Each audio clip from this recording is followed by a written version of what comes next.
Antes que nada quiero darte las gracias, quiero felicitarte por tomar esta decisión de venir a la iglesia, a la reunión, y quiero reconocer tu dedicación, tu valor y tu determinación al estar aquí. Son tiempos de valientes, son tiempos de gente determinada. Y la semana pasada yo estuve analizando esta situación porque yo no entendía por qué finalmente este tiempo a mí se me hace emocionante y se me hace interesante y me hallo gozoso en este tiempo de peligro, siendo que llevo una responsabilidad muy grande al abrir esta reunión, porque si algo pasa yo soy responsable. Pero sabe, me cayó el 20 que es la primera vez en mis 25 años de cristiano que yo arriesgo mi vida, mi salud por predicar la palabra de Dios. Es la primera vez en mi vida que yo corro peligro por ir a la iglesia a adorar a Dios, que hay una amenaza de muerte sobre mi vida al salir de mi casa y asistir a una reunión de la iglesia. Y eso, si usted lo lee en la Biblia, en el libro de los Hechos, eso para ellos era motivo de gozo, era motivo de alegría. Entonces, por eso usted se da cuenta que los cristianos no estamos como al 100% cuerdos, como que Dios nos salvó y quitó un tornillo ahí y dejó locura en nosotros para que tiempos así nos llenen de gozo y de alegría. Entonces, cada vez que usted sale de su casa para ir a trabajar, usted está en peligro. Y eso es un motivo de orgullo, porque estoy poniéndome en riesgo para ir a trabajar y traer provisión a mi casa. Pero más gozo me da porque el día domingo me puedo quedar en casa con todas las justificaciones y cosas que hay y que son válidas, pero yo decido levantarme, sacar a mi familia de casa para ir al lugar a donde Dios se le adora, aunque hay una amenaza de muerte. Y sabe, eso para el cristiano es motivo de alegría. No sé si a usted le había caído el 20, pero a mí Dios me lo reveló y dije, caray. Hoy te quiero compartir un tema que se llama fuentes que provocan crecimiento. Fuentes que provocan crecimiento. Y quiero partir del Salmo 92. Vamos a leer todo el Salmo. Dice el Salmo 92 en el verso 1: bueno es alabarte,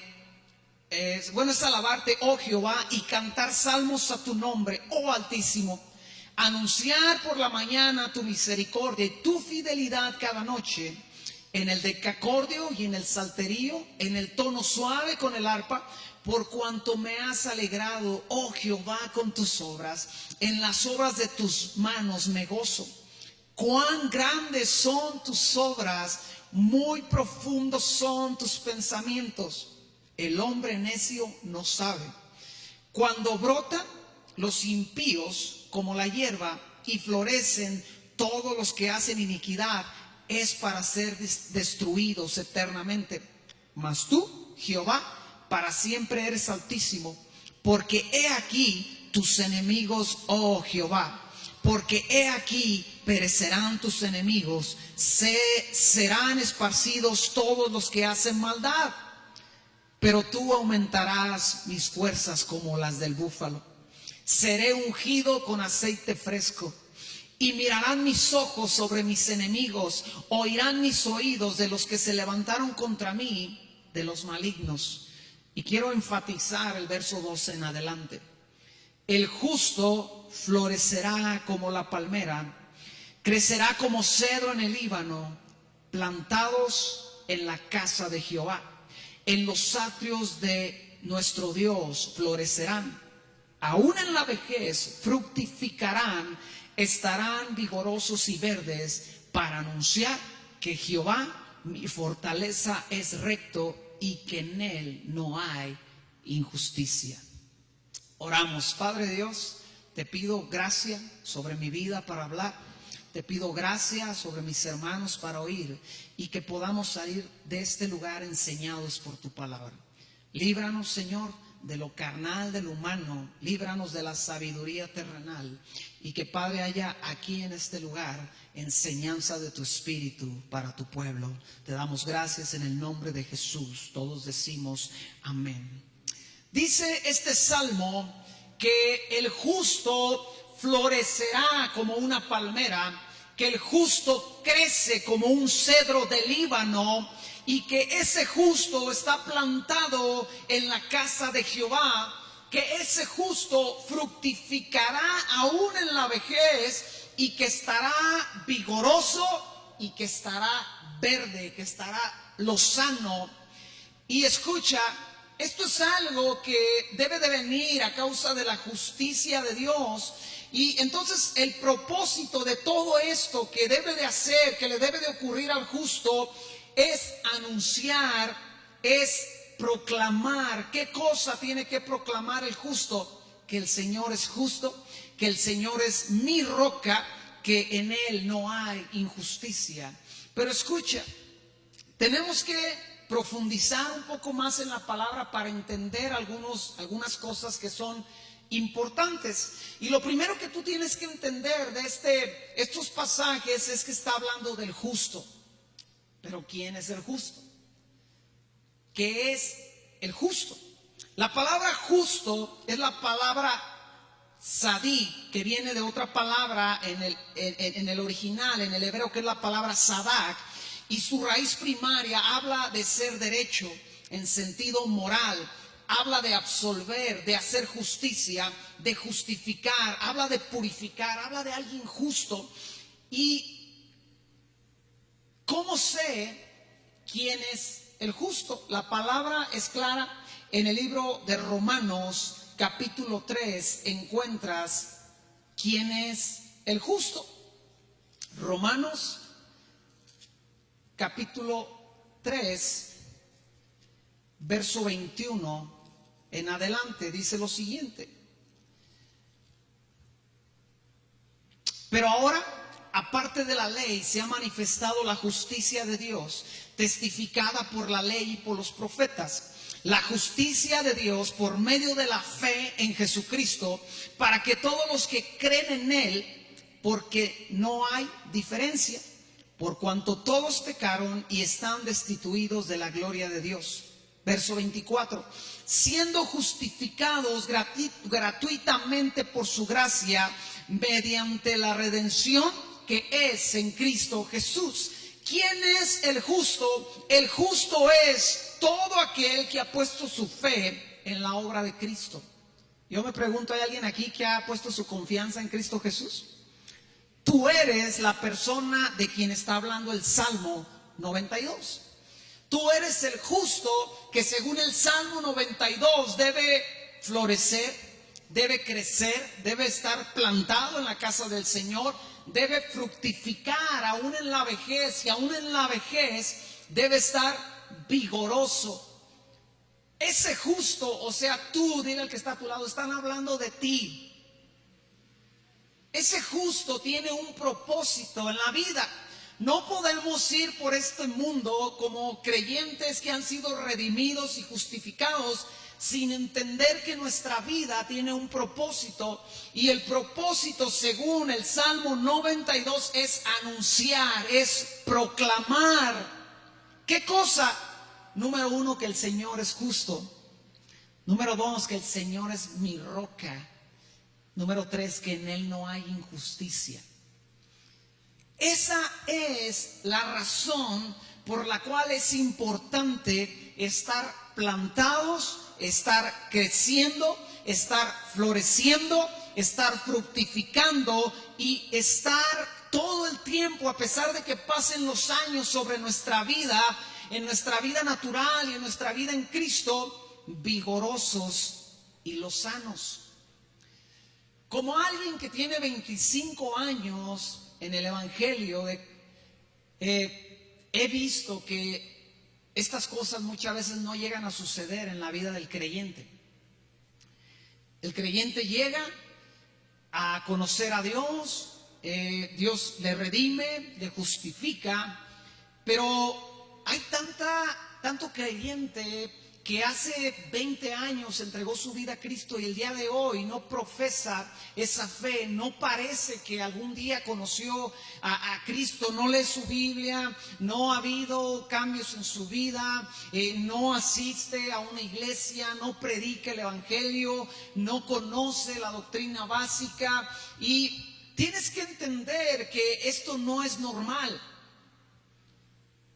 Yo conozco personas que han tenido que llevar a sus hijos porque empiezan a notar que a sus hijos al doctor, porque han empezado a notar que sus hijos no crecen. Y todos los demás chiquillos de la misma edad ahí van para arriba. Y se dan cuenta estas personas, oye, mi hijo no crece, ¿qué le está pasando? Hay algo anormal. Entonces, cuando usted ve, cuando usted siente, cuando usted identifica que en su vida no hay un crecimiento, en su vida espiritual no hay un avance y un crecimiento, diga, eso no es normal. Porque según el salmo que acabamos de leer, usted tiene que estar plantado, creciendo, floreciendo, fructificando, y a pesar de que pasen los años, ese cristiano, esa cristiana, ese hermano, esa hermana, tienen que mostrar lozanía y vigor. Aunque pasen los años y tal vez nuestro cuerpo ya no tenga la misma fuerza que antes, en el espíritu no puede ser así. Y si es así, si el cristiano empieza a ir en una bajada en su vida espiritual, diga conmigo, no es normal. Y entonces hay que ir al doctor. Y entonces hay que ir con el Padre Celestial diciendo, Padre Celestial, ¿qué me pasa? ¿Por qué no estoy creciendo? ¿Por qué no estoy avanzando?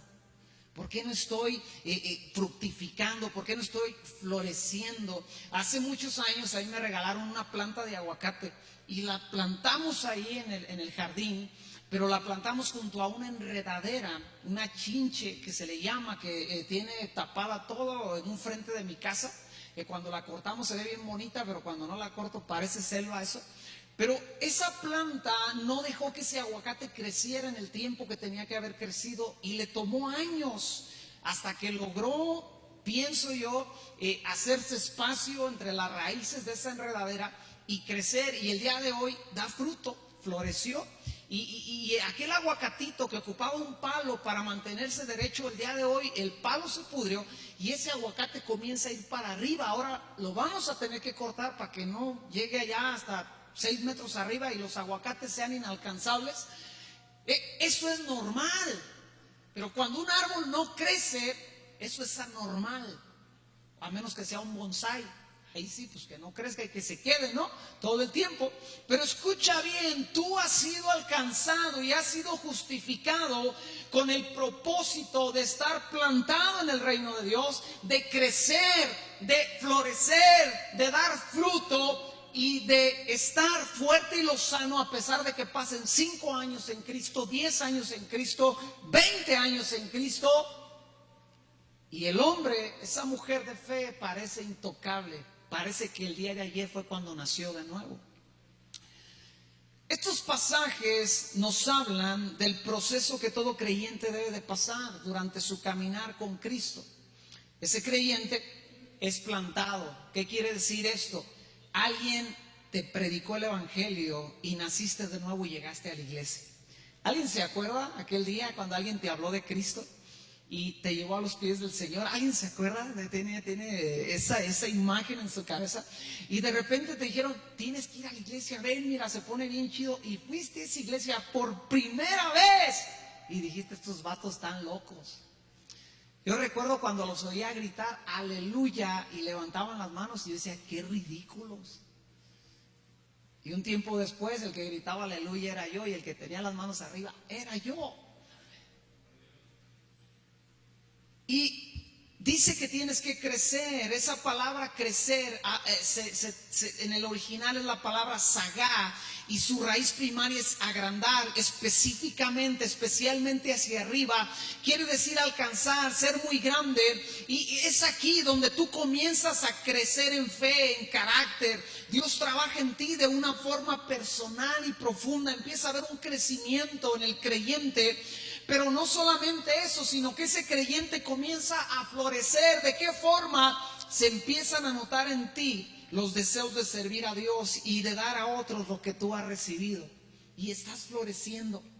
Ya empiezas a asomar esos botones en tus ramas que sabe el otro creyente que tú eres alguien que va a dar fruto. Y llega el tiempo de fructificar, y es ahí donde tu vida empieza a dar los frutos en tu persona: amor, gozo, paz, alegría, dominio propio, paciencia, bondad, amabilidad, fidelidad y humildad.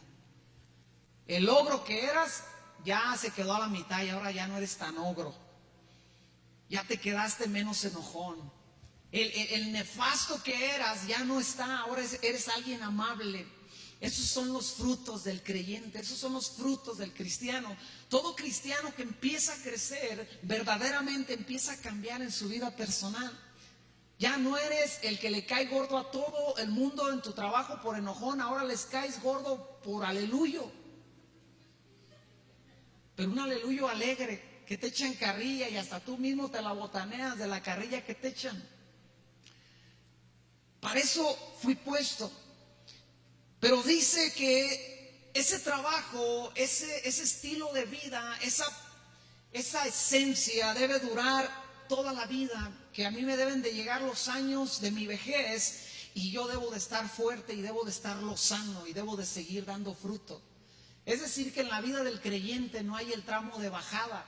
Hay un hermano que se llama Wayne Myers, que es un hombre ya muy grande de edad, y usted lo escucha predicar y predica con una pasión y con un anhelo y sigue haciendo cosas para el reino de Dios. Hay otro hombre que se llama Leonardo, él ya falleció, Leonardo Ravenhill, y es un hombre, no sé, de 80 años, más de 80 años, y se subía a predicar al púlpito, y ese hombre predicaba con tal pasión que tú te das cuenta que en un hombre, en una mujer de Dios no hay una bajada.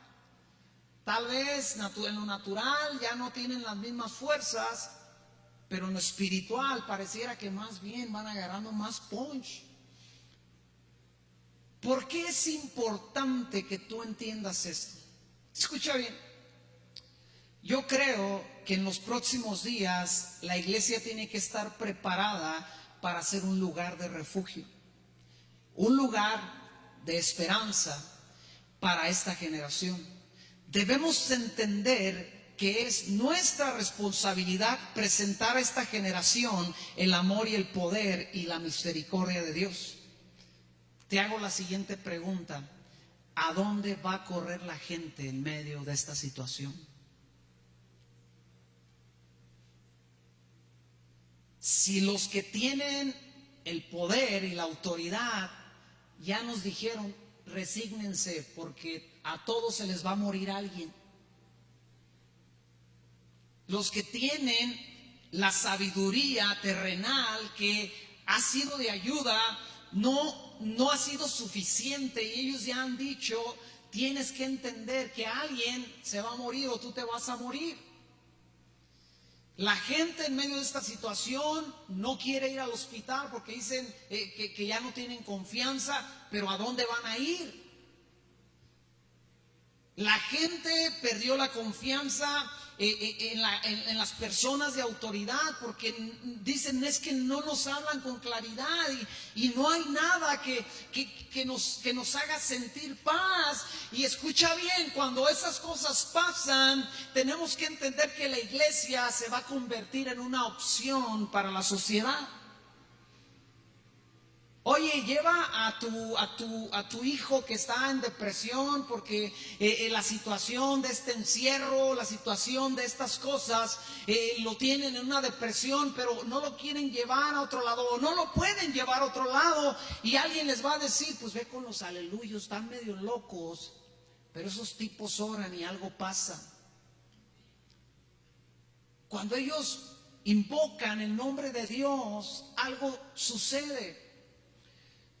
Para el mundo ha sido un tiempo de pandemia y de cuarentena, pero sabes, para mí en lo personal ha sido un tiempo de trabajo. Más que nunca con mi esposa hemos estado trabajando con gente nueva que no conocía el evangelio y que en medio de estos tiempos de crisis alguien les ha dicho: mira, yo conozco a alguien que te puede ayudar. Y nos llaman: oye, hay una persona, hay un matrimonio, hay esta situación, hay aquello, hay lo otro. Y tenemos que estar entendidos que si tenemos el vigor, si tenemos ese fruto, si tenemos esa lozanía, entonces estaremos preparados para hacer nuestro trabajo que nos corresponde en esta generación. Tú tienes que entender, nosotros no tenemos el mismo derecho que el mundo a asustarnos como el mundo se asusta, porque ellos no conocen el refugio seguro que es Cristo Jesús. Tú y yo lo conocemos.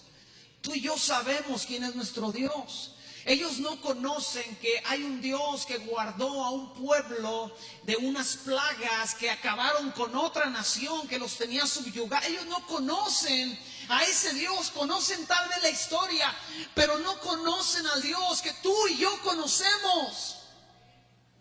Ellos no conocen la salvación que tú y yo conocemos.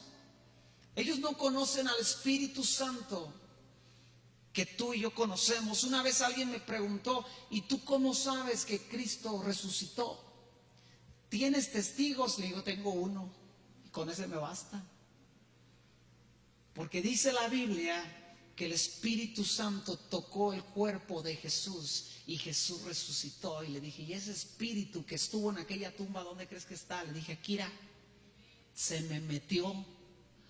Y desde allá adentro, él me dice, Cristo resucitó.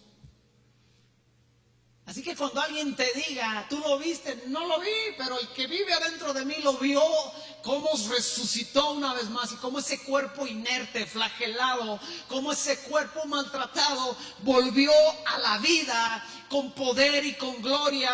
Ese es el testimonio del Espíritu Santo. ¿Tú viste que el mar se abrió? ¿Tú viste? No vi, pero el que abrió los mares aquí está dentro de mí. Por eso no tengo duda que el mar se abrió. Pero el mundo no conoce eso. Al mundo le dicen, te vas a morir, y tienen derecho a asustarse todo lo que puedan. Tú y yo no tenemos ya ese privilegio. ¿Debemos de sentir temor? Sí. Pero no podemos dejar que ese temor nos domine, porque conocemos al Dios de la vida. Éxodo capítulo 15, verso 22. El pueblo de Israel había salido de Egipto. El pueblo de Israel había cruzado el mar. El pueblo de Israel iba camino a la tierra prometida, iba camino a su destino. Y ellos salen de aquel mar que había sido abierto, y que cuando ellos pasaron en seco, Dios retira su mano y el pueblo de los egipcios es ahogado. Los enemigos del pueblo de Dios fueron acabados en aquel día de una sola vez y para siempre. Pero escucha bien, ese pueblo tenía que llegar a una tierra prometida. Di conmigo, hay una tierra prometida.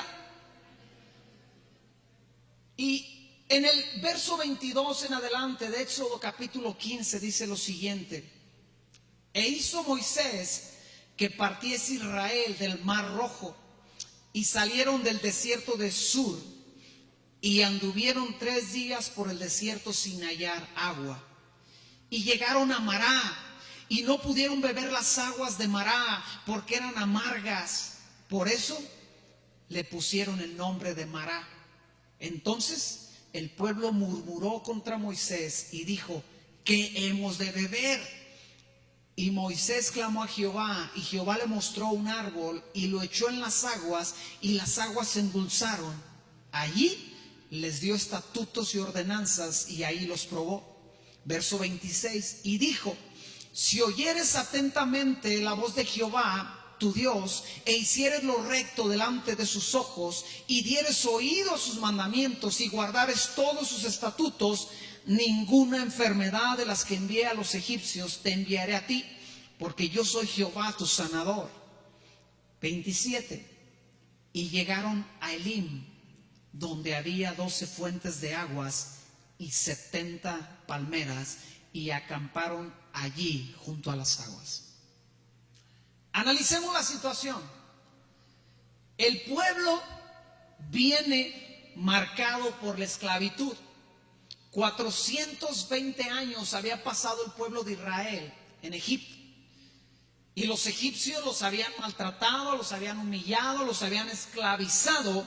Entonces tenemos un pueblo que viene marcado por la esclavitud, viene sellado por un tiempo de esclavitud, viene de un tiempo de abuso, un tiempo de mentiras, de rechazo, de maltrato, viene de un tiempo de prepotencia. Pero entonces llega Dios y los liberta. Dios los libertó de una forma sobrenatural. Entonces tenemos un pueblo que es un pueblo que estaba abandonando un estilo de vida.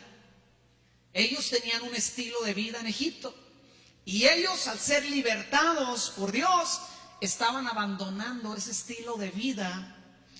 Pero entonces ellos también necesitaban un nuevo lugar. Estaban en busca de algo nuevo, estaban en busca de algo diferente. Diga conmigo, estaban buscando algo diferente. Y en esa búsqueda llegan a Mará, que Mará es amargura. Es una palabra que se traduce literalmente amargura. Y ahí en Mará, a causa de la amargura, no pueden beber. Y como consecuencia de que no pueden beber, escucha bien qué pasa cuando el pueblo no pudo beber. El pueblo murmuró. Di conmigo, el pueblo murmuró. ¿Contra quién murmuró? Contra su libertador. Vamos a dejar esto bien claro en lo natural, porque lo vamos a traducir a un contexto actual para nosotros. El pueblo murmuró en contra de su libertador porque no pudo beber. Entonces el libertador tuvo que hacer un milagro y bebieron. Y ahí en ese lugar les da estatutos y ordenanzas, les da la ley, les da parte de lo que iba a ser ya la ley de Dios. Y entonces ellos siguen su camino a una tierra prometida. Y uno puede decir, Alejandro, ¿y qué tiene que ver todo esto con nosotros? Nosotros estamos en el nuevo pacto, en el pacto de Cristo, en el pacto de la gracia, de la misericordia. Ellos estaban en el pacto de la ley. Pero ¿cómo aplicamos todos estos puntos a una persona, a una familia que entrega su vida a Cristo Jesús? Acuérdate, tenemos que ser una iglesia que está lista en estos tiempos. Ahí le va. La palabra Elim, dice la Biblia que ellos llegaron a Elim después de haber llegado primero a Mará. La palabra Elim es la palabra fuerza, cualquier cosa fuerte. Específicamente habla de un jefe político, habla también de un carnero por la fuerza, habla de una pilastra como un apoyo fuerte, de un roble, habla de un árbol fuerte, de un poderoso, de un umbral, de un valiente.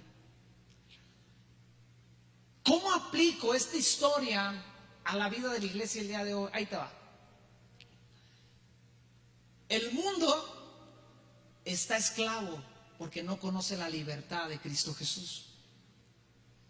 Y ahí, en ese mundo, ahí en esa sociedad, son esclavos del pecado, del rechazo, de la inmundicia, de la maldad, del engaño, de la mentira. Son víctimas cada día de Satanás y de todas sus artimañas y carecen de quien los defienda.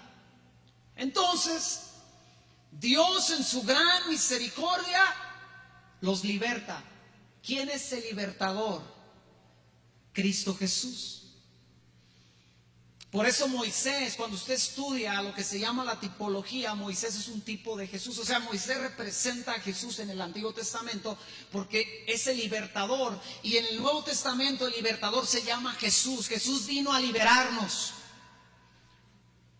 Entonces, usted tiene, vamos a suponerlo así, usted conoce una familia, que esa familia está a punto de desmoronarse, está a punto de romperse, los hijos están dolidos, están dañados, ese matrimonio parece que no tiene una solución, y de repente usted les predica el evangelio y esa familia acepta a Jesús como su Señor y Salvador. Viene el libertador.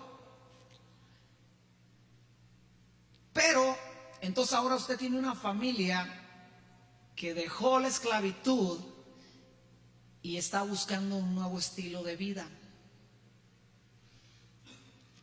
Está buscando la forma en que ahora debe de vivir. No sé si a usted le pasó, a mí me pasó. A mí me llevaron a la iglesia, me llevaron a los pies de Cristo. Y el siguiente sábado yo dije, bueno, ¿y ahora qué hago? Porque para mí los sábados era irme de borracho. Entonces yo dije, ¿y ahora qué hago? ¿Qué se hace los sábados? Si no se va a tomar un sábado, entonces ¿qué se hace? Y usted tiene personas que están buscando una identidad, que están buscando un lugar, que están camino a una tierra prometida. ¿Cuál es la tierra prometida para usted y para mí? La eternidad con Dios. Vamos camino a una tierra prometida. La historia del pueblo de Dios en Éxodo es la historia de todo cristiano en el Nuevo Testamento. Es rescatado, es liberado del mundo, y ahora ese cristiano, esa cristiana, ese hermano, esa hermana va camino a una tierra prometida que es allá con Dios. Por eso la Biblia dice que aquí en este mundo somos extranjeros y peregrinos. Allá en China hace muchos años hubo un hombre que él se autonombraba el hombre celestial. Y era un nombre que Dios alcanzó, y tiene que entender que era en China, o sea, un lugar sumamente difícil para el evangelio, pero Dios le alcanza, él se entrega a Cristo Jesús, y ese nombre se autoproclamaba inmortal. ¿Y por qué? Decía, porque yo no me muero hasta que Dios diga que me muera. Y lo amenazaban, lo echaron a la cárcel por predicar el evangelio, y él decía que era un hombre celestial porque él no era de este mundo. ¿Por qué no eres de este mundo? Decía, es que yo voy de pasada, usted no entiende, yo voy de pasada, mi mundo no es este, el reino de mi Dios no está aquí, está allá. Todo lo que yo voy a recibir, no lo voy a recibir aquí, lo voy a recibir allá en su presencia. Y él se autoproclamaba el hombre celestial y se decía que él era inmortal hasta que Dios dijera vámonos. Él decía pues vámonos, y estuvo no sé cuántas veces a punto de morir porque él dependía de Dios en todo tiempo. Entonces, usted y yo tenemos que entender eso, que nosotros vamos camino para allá, pero entonces usted tiene una familia que usted alcanzó y esa familia empieza a caminar hacia la tierra prometida. ¿Qué tiene que ver todo esto con nosotros? Escucha bien. En ese camino a la tierra prometida, el pueblo de Israel necesitaba agua, necesitaba alimento, necesitaba provisión. Y de cuando en cuando tenía que llegar a un lugar donde él recibía esa agua de una forma natural o de una forma sobrenatural. ¿A dónde va el nuevo creyente que se convierte a Cristo? Diga conmigo, a la iglesia. Ese creyente llega a la iglesia. Y aquí es donde tenemos que preguntarnos qué va a encontrar ese nuevo creyente en la iglesia. ¿Va a llegar a Mará o va a llegar a Elim? ¿Va a llegar a un lugar donde las aguas son amargas, tan amargas que no se pueden beber? Y solamente que Dios haga algo sobrenatural, ese cristiano, ese nuevo creyente tendrá esperanza para no desanimarse, y escucha bien, para no murmurar en contra de su libertador. ¿Cuántas personas usted ha conocido que conocen a Cristo Jesús, se entregan a Cristo Jesús de verdad, de todo corazón, nacen de nuevo, pero después empiezan a conocer a gente que se dice cristiana, que está más llena de amargura que de otra cosa, y esa gente se desanima, se decepciona y acaba hablando en contra del cristianismo? ¿Usted conoce a alguien así? No, yo sé que nadie, yo sé que eso nomás pasó en China y por eso les mandaron el coronavirus para que se les quitara. Y esa persona que conoció verdaderamente el amor de Dios ahora dice, no hombre, ¿tú qué les crees a esos aleluyos? Son igual de hipócritas que todo el mundo. Son igual que todos, son peor que todos los demás. Porque escucha bien, en su caminar hacia la tierra prometida, llegaron no a Elim, llegaron a Mará. Y algunos de nosotros que pasamos por situaciones difíciles en medio del pueblo de Dios, realmente estamos adelante, estamos caminando en fe porque Dios hizo un milagro sobrenatural. Y nos tuvo que endulzar las aguas y nos tuvo que endulzar otra vez el paladar. Entonces aquí es, hermanos, donde entra la responsabilidad que tenemos como iglesia para cuando llegue el nuevo creyente. ¿Qué va a encontrar? ¿Qué va a hallar? Dice la palabra de Dios en lo que acabamos de leer en Éxodo, que ellos llegaron a Mará. Y saben, muchas veces es pura gracia de Dios, como le decía, que un nuevo creyente sobreviva. Pero la realidad es que cuando ellos llegan a Elim, escucha bien, ellos se encuentran fuentes de aguas. 12 fuentes de aguas y 70 palmeras. ¿A cuántos se les hace mucho esto? Ni quieren opinar, dicen, no, nos va a poner una trampa. Sinceramente, si alguien te dice, allá hay 12 fuentes de aguas y hay 70 palmeras después de un desierto, ¿cuántos dirían? Es mucha abundancia eso. Pero ahí le va, cuando usted hace cuentas del pueblo que era, según dicen, los que más bajito cuentan al pueblo de Dios, dicen que era 1 millón de personas. Y los que dicen que no, que eran más, se van hasta 2 millones. Llevaban chivos, llevaban vacas, llevaban todo tipo de animales, porque salieron de ahí 1 millón de personas, vámonos al número más bajo, con todo su ganado, con todas sus ovejas, con todos sus cachivaches. 1 millón de personas. Si usted le dice, ahí hay 12 fuentes de agua, le dice, no manches, estás peor que Loapas. Y para que les haga sombrita, hay 70 palmeras. No, pues no manches, esto padre, con razón se llevaron al Morelia. Pues aquí no hay sombra, puro sol general. O sea, realmente cuando lo cuantificas te das cuenta que era poco lo que había. Pero escucha bien, por lo menos había agua, por lo menos había sombra. Y ellos llegan a un lugar donde por lo menos pudieron recibir aliento, por lo menos pudieron recibir fuerza. Elim, te recuerdo, habla de fuerza.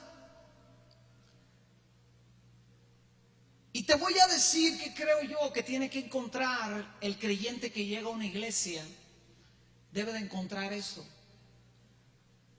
Debe de encontrar fuentes de agua donde saciarse. Debe de encontrar sombra que le dé esperanza, sombra que le abrigue, sombra que le dé ese descanso y esa paz que necesita. Tú y yo como creyentes, como congregación, tenemos la responsabilidad de reflejar el amor y el carácter de Dios al nuevo creyente. Tú y yo no podemos, escucha bien, por amor a Dios, pero también por amor al nuevo creyente, no podemos darnos el lujo de que ellos lleguen y encuentren las mismas cosas de las que vienen huyendo.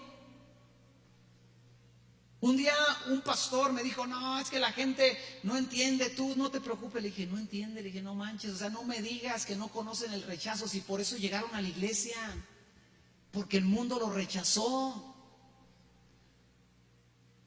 Conocieron la hipocresía en el mundo y por eso llegaron a la iglesia, porque quieren un cambio, quieren algo diferente.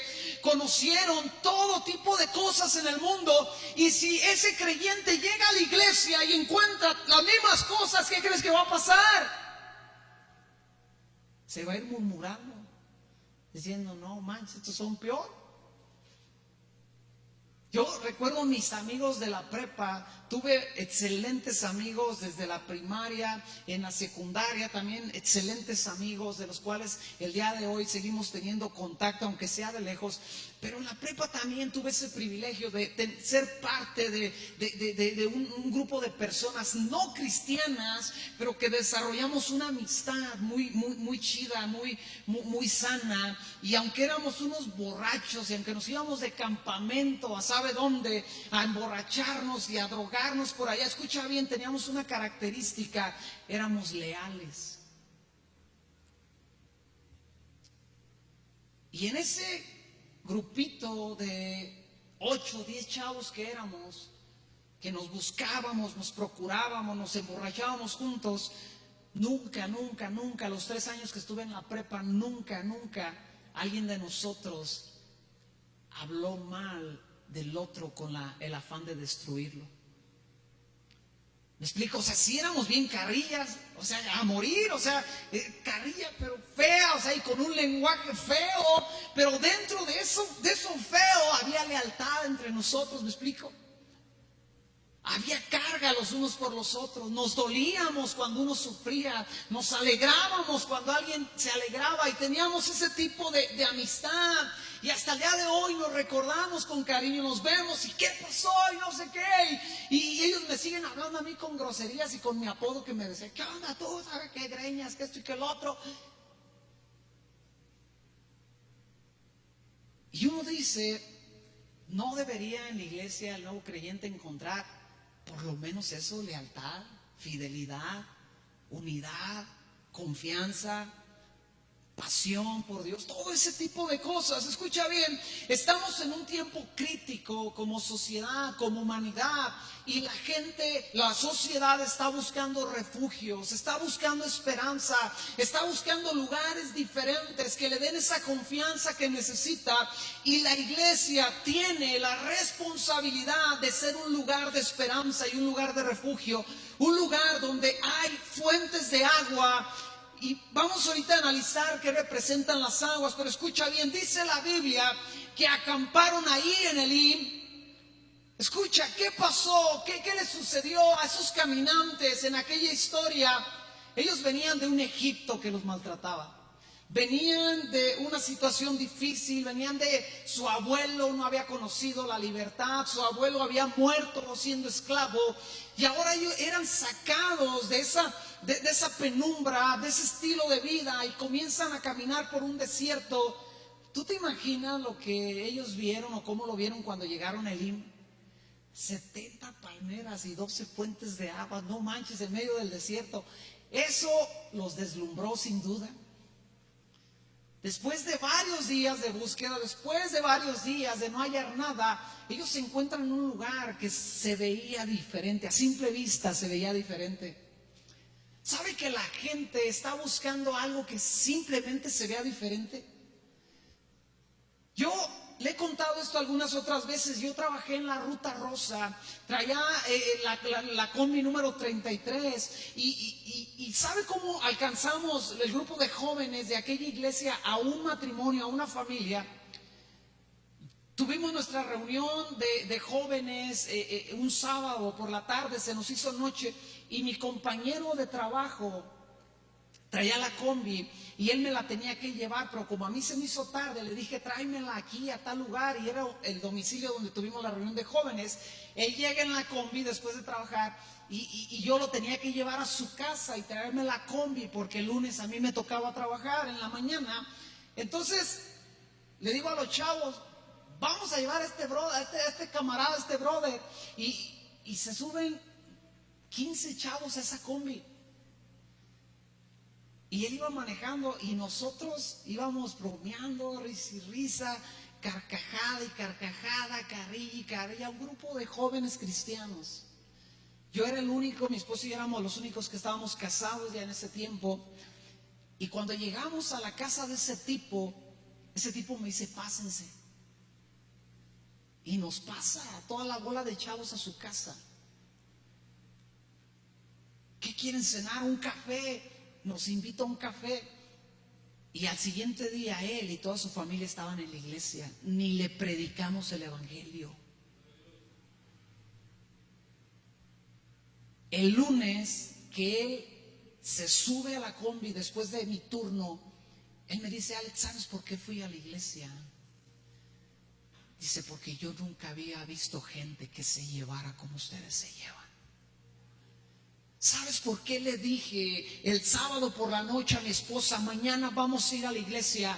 Porque yo vi algo diferente en ustedes. Años después, este hombre murió en la frontera. Años después, su vida se acabó. ¿Y sabes dónde está el día de hoy? Con Cristo Jesús, obviamente, en la eternidad. ¿Por qué? Porque vio un grupo de jóvenes que eran diferentes, que aunque no le predicaron el evangelio, él vio a estos hombres, estos jóvenes, estas señoritas, tienen algo que no he visto en otro lado. El nuevo creyente que va a tu casa el nuevo creyente que va a la iglesia debe de ver algo diferente. Y di conmigo, y eso es mi responsabilidad. Escucha bien, ellos vieron algo diferente. ¿Qué hacía diferente ese paisaje? Di conmigo, 70 palmeras y 12 fuentes de aguas. Era lo que cambiaba todo. Era lo que era poco en medio de la nada. Era muy poco, pero era esperanza. ¿Qué te hablan las 70 palmeras? Te hablan, según el Salmo 92, ¿de qué? De los justos.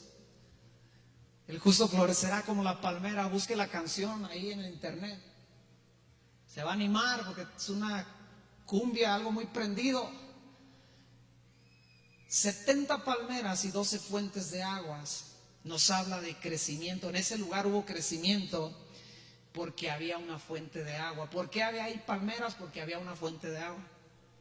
En lo natural así es. Si no hubiera habido las fuentes de agua, la humedad, poca humedad que aún que las palmeras necesitaban en medio del desierto, no hubieran crecido. La causa, la razón de ese crecimiento se llama una fuente de agua. La fuente está estrechamente relacionada con el crecimiento, con lo que crece a su alrededor. Santiago, capítulo 3, verso 8. Váyase al Nuevo Testamento, Santiago, capítulo 3, verso 8. ¿Cómo traduzco, cómo entiendo la fuente de agua que ellos encontraron en medio del desierto que produjo un crecimiento? Santiago 3, capítulo 8 al 12, verso 8 al 12, dice: pero ningún hombre puede domar la lengua, que es un mal que no puede ser refrenado, llena de veneno mortal. Con ella bendecimos al Dios y Padre, y con ella maldecimos a los hombres que están hechos a la semejanza de Dios. De una misma boca proceden bendición y maldición. Hermanos míos, esto no puede ser así. Di conmigo, esto no puede ser así. ¿Acaso alguna fuente hecha por una misma abertura, agua dulce y agua amarga? Hermanos míos, ¿puede acaso la higuera producir aceitunas o la vid higos? Así también ninguna fuente puede dar agua salada y agua dulce. ¿Qué es la fuente? El día de hoy para mí, di conmigo, la boca. ¿De dónde viene esa agua? Di conmigo, del corazón. De la abundancia del corazón habla ¿quién? La boca. Jesús lo dijo. Ahí le va. En este tiempo de pandemia, de peligro, en este tiempo de muerte, el creyente que viene a buscar algo diferente no puede encontrar las mismas cosas, los mismos comentarios en la iglesia. No puede el cristiano, no puede la iglesia estar proclamando las mismas cosas que proclama el mundo. Nuestro deber es que de nuestra fuente brote vida, brote esperanza, brote salvación, brote una luz que hace que esa gente tenga una esperanza.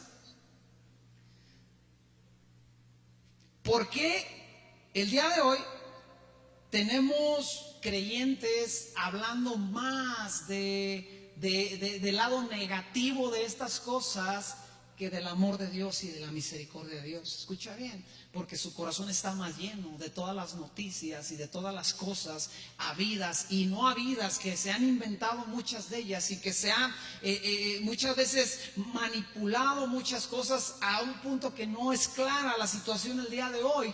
Pero escucha bien, de todos modos, en la iglesia, aquella persona que va a la iglesia debe de encontrar una fuente de esperanza.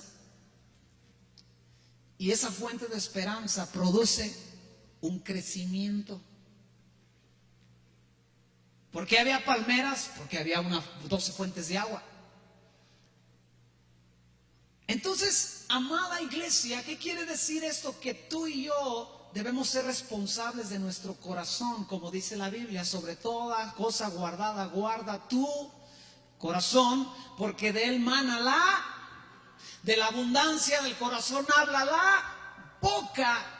Entonces, escucha bien, cuando una iglesia está conectada con Dios, cuando una iglesia tiene agua dulce, el nuevo creyente viene a ese lugar y de esa fuente brota vida, brotan palabras que producen un crecimiento, que producen una esperanza, que producen una madurez, que producen algo que empieza a cambiar el entorno y comienza a cambiar el ambiente, que comienza a cambiar la perspectiva de aquella persona. El nuevo creyente llega a una congregación que se convierte en su familia, y esa familia no puede ser como la familia que en determinado momento por errores y circunstancias lo dañó, lo laceró, lo humilló, lo despreció. Esa familia tiene que tener un corazón lleno de la abundancia de Dios para dar palabras de esperanza, para dar palabras de aliento, para producir en ese nuevo creyente crecimiento. Diga conmigo, crecimiento. Ahí le va. Entonces esto quiere decir que yo soy responsable del crecimiento de los demás. Todos nosotros, porque todos tenemos bocas, ¿sí o no? Aunque la trae tapada con cubrebocas, usted la trae. Yo me puedo poner los cubrebocas que quiera y lo trompudo no se me quita. Entonces, el crecimiento de una iglesia en lo espiritual, el crecimiento de mi hermano que está al lado, que está atrás, está ligado directamente a mi boca. Si mi boca produce, suelta agua dulce para crecimiento, será más fácil que crezca, será más probable que alcance ese crecimiento. Escucha bien, en Juan capítulo 7, Jesús da una palabra muy interesante que debemos de meditar. Juan capítulo 7, verso 37 en adelante, dice así: en el último y gran día de la fiesta, Jesús se puso en pie y alzó la voz diciendo: si alguno tiene sed, venga a mí y beba. El que creyere en mí, como dice la Escritura, de su interior correrán ríos de agua viva. Esto dijo del Espíritu que habían de recibir los que creyesen en Él, pues aún no había venido el Espíritu Santo, porque Jesús no había sido aún glorificado. La Biblia es muy sencilla de entender. La palabra de Dios ha sido escrita de una forma en que los simples entendamos, en que los sencillos adquiramos prudencia y sabiduría. Y estos versos no tienen nada de oculto, en el sentido de que no necesita ser un estudioso, un rabino de la palabra de Dios para comprender. La cosa es bien sencilla. Jesús dijo: alguien tiene sed, venga y va a beber. Y cuando usted beba, usted va a tener una fuente, van a correr de su interior ríos de agua viva. ¿Y quién es ese río dentro de nosotros? El verso 39 lo dice: es la obra del Espíritu Santo dentro de nosotros. Entonces, de una forma práctica y sencilla, llegando a una conclusión en medio de esta enseñanza, escucha bien cómo funciona esto, iglesia. Alguien se conecta con Dios, que es la fuente. Y entonces alguien más recibe de esa fuente el agua que necesita para crecer. Vamos bien hasta aquí. Paso 1: vengo a Dios y me conecto a esa fuente, y ahora yo me convierto en un manantial, que es la obra del Espíritu Santo, que es la obra de Dios en mí y para su iglesia.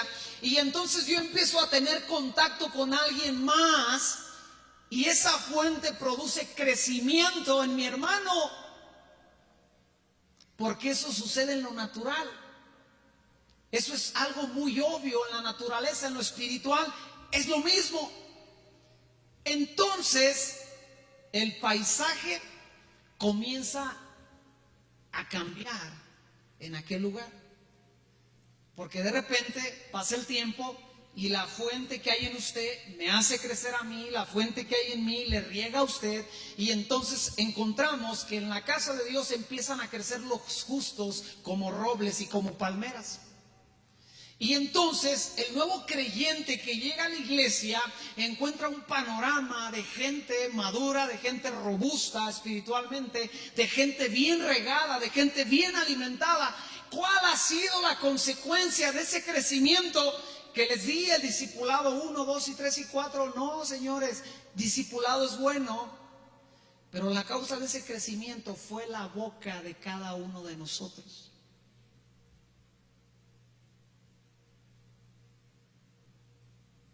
La boca mía produce crecimiento en ti porque es una fuente, pero tú también tienes una fuente en tu boca, en tu corazón. Es una responsabilidad mutua. Y sabes, aquí hay un problema, porque cuando tú y yo vemos a alguien que está débil, a alguien que no crece, en vez de decirle, mira, hermano, yo quiero ayudarte, yo quiero bendecirte. Sabes, Dios tiene un propósito para tu vida y hay en Él siempre esperanza. Y entonces tú empiezas a dejar que palabras de aliento, palabras de vida, palabras de sustento caigan sobre ese hermano, esa hermana que al parecer no está teniendo un crecimiento. El problema es que muchas veces la gente no crece y en vez de dejar que brote agua dulce, dejamos que brote el agua salada. Uy, esta desgracia, no, hombre, si no, y eso es aquí en la iglesia, lo vieras en su casa, el infeliz, y que esto y que el otro, y empieza la boca a dejar como la enredadera al aguacate, a que no crezca, a aprisionarle, a apretarle las raíces. ¿Para qué? Para que no haya un crecimiento. El problema es, escucha bien, ¿a dónde estoy conectando mi boca, mi corazón? Entonces, escucha bien, el nuevo creyente llega a ese entorno y se conecta con ese entorno, y en ese entorno recibe el sustento y la fuerza para continuar en su viaje. El nuevo creyente crece en esa congregación. Mira, ahorita me estoy acordando un detalle cuando yo comencé a conectarme con la iglesia, que me bendijo mucho y que son cosas que luego a veces, iglesia, no consideramos. Y por cierta razón yo venía de una situación en mi vida en diferentes ocasiones, en diferentes relaciones, de ver personas que no tenían palabra, que decían vamos a hacer y no hacían, que decían vamos a estar y no estaban. Y yo recuerdo un golpe que el enemigo me dio de duda, de temor, de querer abandonar el camino. Porque el grupo de jóvenes, en ese tiempo yo todavía no me casaba, el grupo de jóvenes al que yo empecé a pertenecer, hizo planes de hacer algo por la tarde después de la reunión de la iglesia. Y yo recuerdo que yo estaba entusiasmado porque tienes que entender, yo estaba en mis primeros días de cristiano, yo estaba enamorado, estoy enamorado de Dios, pero estaba como en ese descubrimiento del amor de Dios y estaba empezando a descubrir lo que era tener contacto con el pueblo de Dios. Y esos jóvenes dijeron, el líder de esos jóvenes dijo, vamos a vernos en tal lado a tal hora. Y yo recuerdo que me subí a mi bolchito modelo 74 y fui a aquel lugar y llegué 5 minutos antes porque yo quería y anhelaba estar en esa reunión.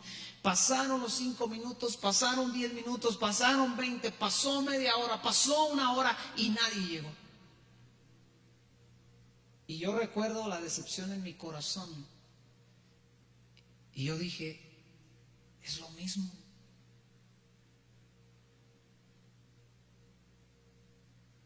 Es la misma historia. Y recuerdo que me fui de ahí decepcionado, agüitado.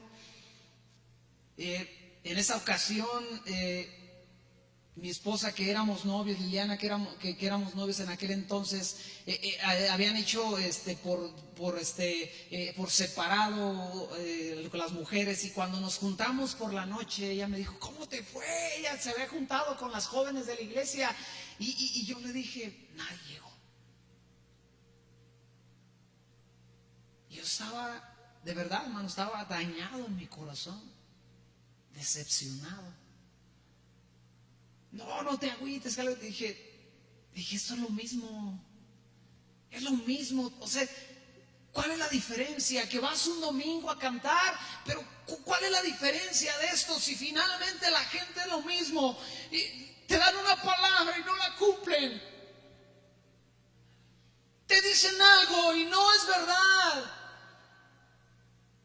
Yo me fui aquella noche a mi casa, hermanos, decepcionado. Y recuerdo que en la semana me fue a buscar el líder de jóvenes y me dijo, ¿qué pasó? Le dije, nada. Le dije, no estuvieron, no llegaron como quedamos. Y me dijo, no, es que se nos hizo tarde y que no sé qué tanto y no sé qué.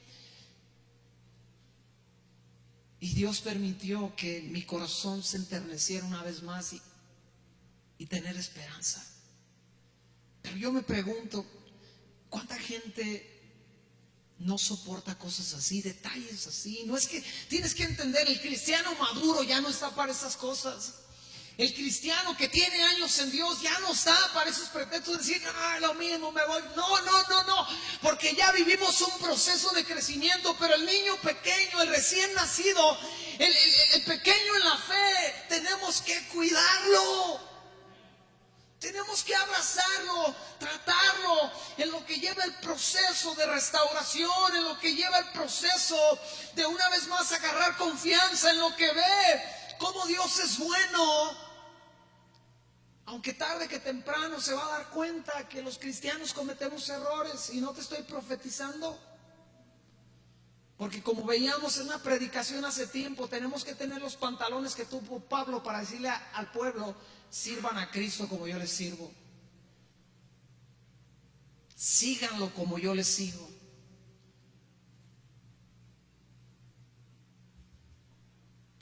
El nuevo creyente crece y se hace parte del paisaje, se conecta con Dios y, escucha bien, se convierte también en una fuente que empieza a regar a otros.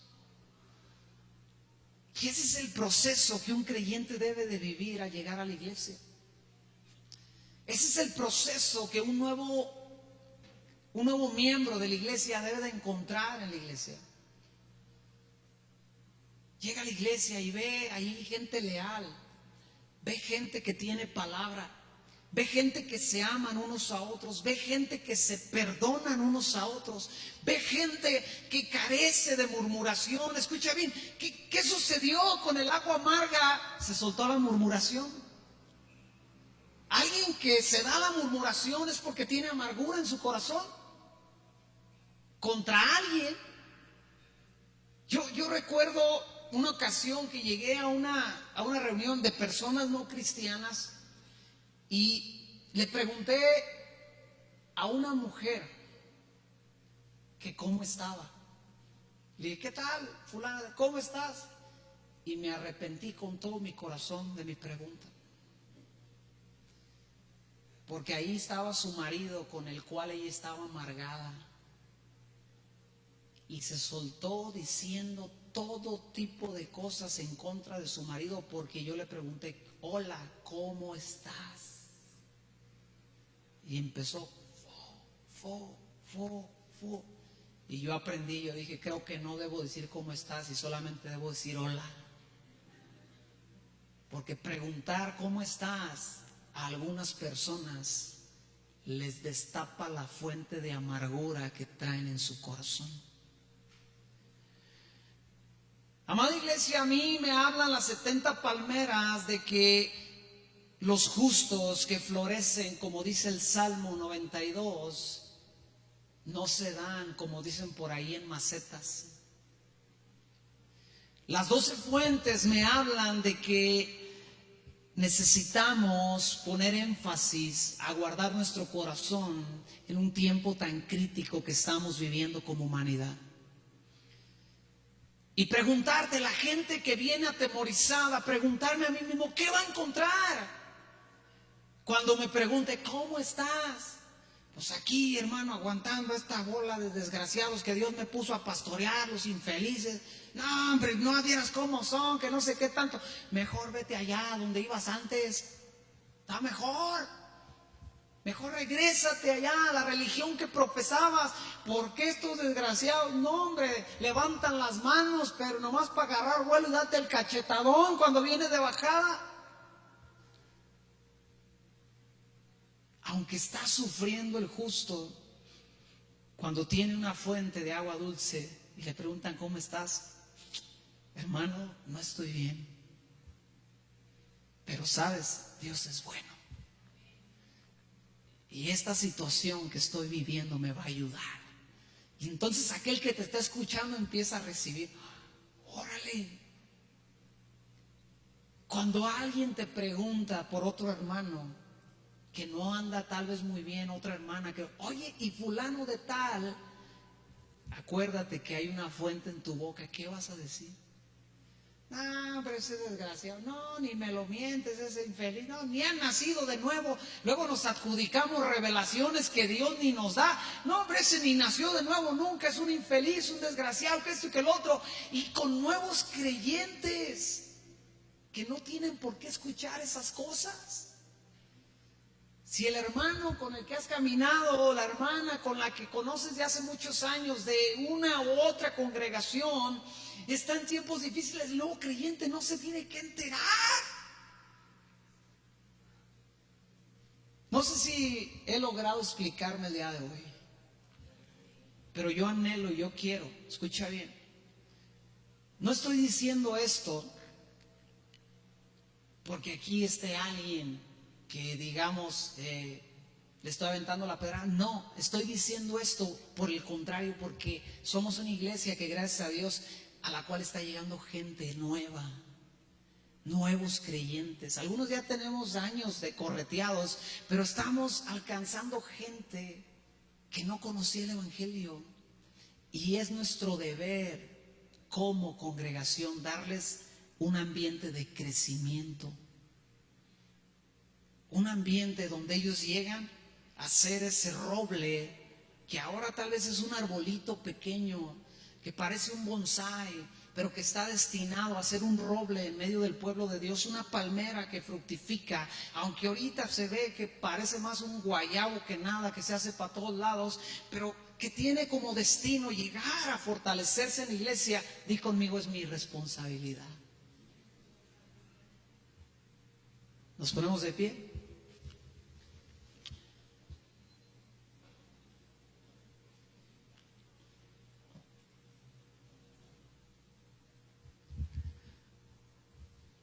¿Me ayudas, Obed, con la guitarra? Y podemos cantar Gloria y Majestad. Yo te voy a pedir que cierres tus ojos.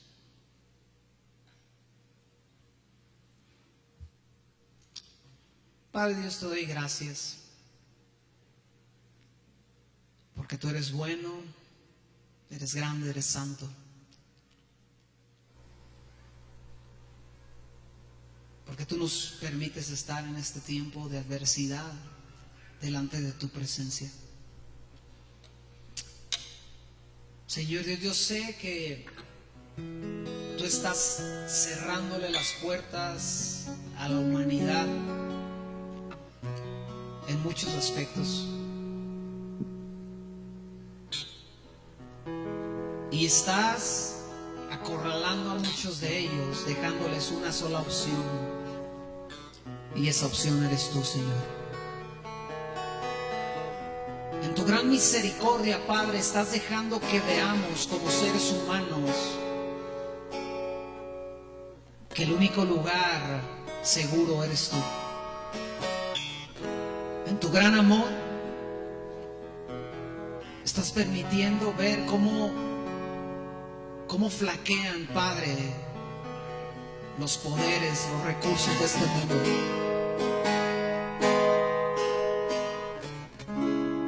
En tu gran misericordia, Señor, para que la humanidad se vuelva a ti, nos has dejado ver que el sustento terrenal no es suficiente cuando llegan las crisis.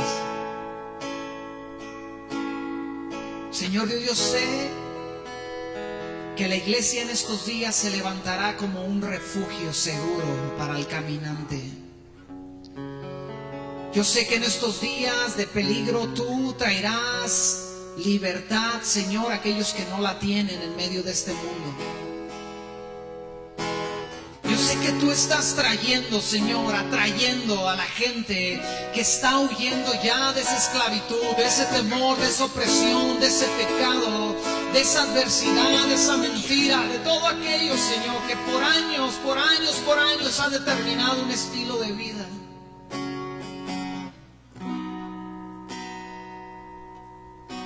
Pero Padre, el día de hoy necesitamos que nos ayudes como iglesia. Necesitamos que tú nos hagas fuertes y firmes. Necesitamos que tú apartes de nuestro corazón la amargura, el temor. Necesitamos que tú apartes de nuestro corazón lo terrenal y lo vano, porque es tiempo de que de nuestra boca salga esperanza y salga vida. Es tiempo de que de la boca de la iglesia salga la palabra de verdad que reta el tiempo de adversidad. Porque es tiempo de que tu pueblo se levante, Señor, a anunciar que tú eres justo. Es el tiempo perfecto para que la iglesia proclame: mi roca es el Dios Todopoderoso. En Él no hay injusticia. Es aquí, Señor, donde en el tiempo de la humanidad, en las etapas que vive la humanidad, tu pueblo se convierte en una red de pesca. Tu pueblo se convierte en la clave para muchos de encontrar la verdad, de encontrar la vida, de encontrar el sustento. Y Padre Dios, nuestro anhelo es que cuando lleguen a esta o a cualquier congregación, ese nuevo creyente, esa familia que viene huyendo del pecado, del peligro, de la derrota, encuentre fuentes de agua que le den esperanza y le den aliento y le den sustento. Encuentre que en nuestro corazón está la vida del Hijo de Dios y que brota por nuestra boca. Que encuentre personas que se aman por sobre todas las cosas. Que encuentre gente que se ve diferente en cómo se ven, cómo se llevan, cómo se hablan los unos a los otros. Padre, que se cumpla en este tiempo aquella palabra que tú le diste a tus discípulos: por cómo se aman unos a otros, la gente se dará cuenta que son mis discípulos.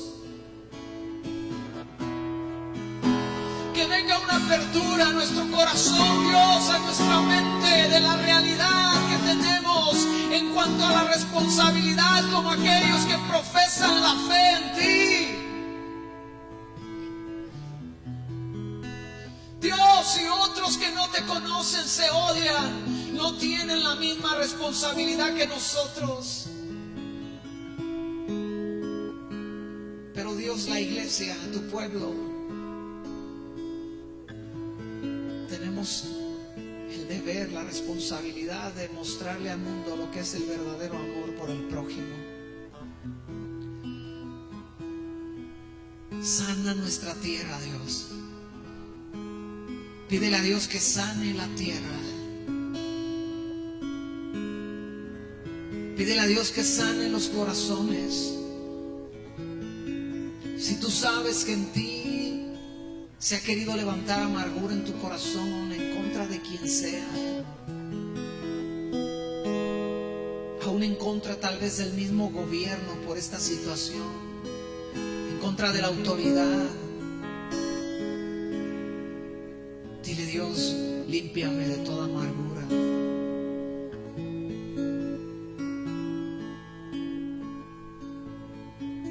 Vamos a decirle: gloria y majestad.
Padre Celestial, yo te pido que en esta semana obres en cada uno de nosotros.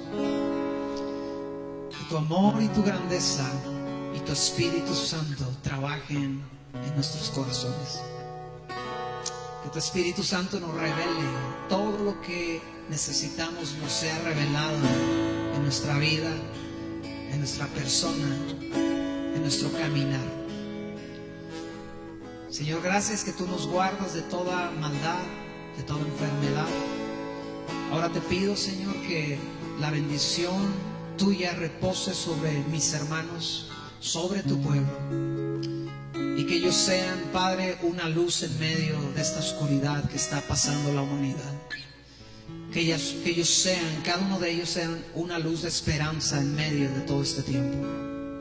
Padre, yo les bendigo en tu nombre para que vayan y proclamen tu grandeza, para que vayan y en tu mano fiel ellos sean guardados y que otros vean la gran diferencia en ellos, porque tú estás en ellos.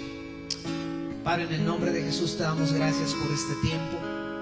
Todos juntos decimos amén. Amén. Que Dios te bendiga mucho. Gracias por haber estado aquí. Gracias que te tomaste el tiempo. Y no te vayas.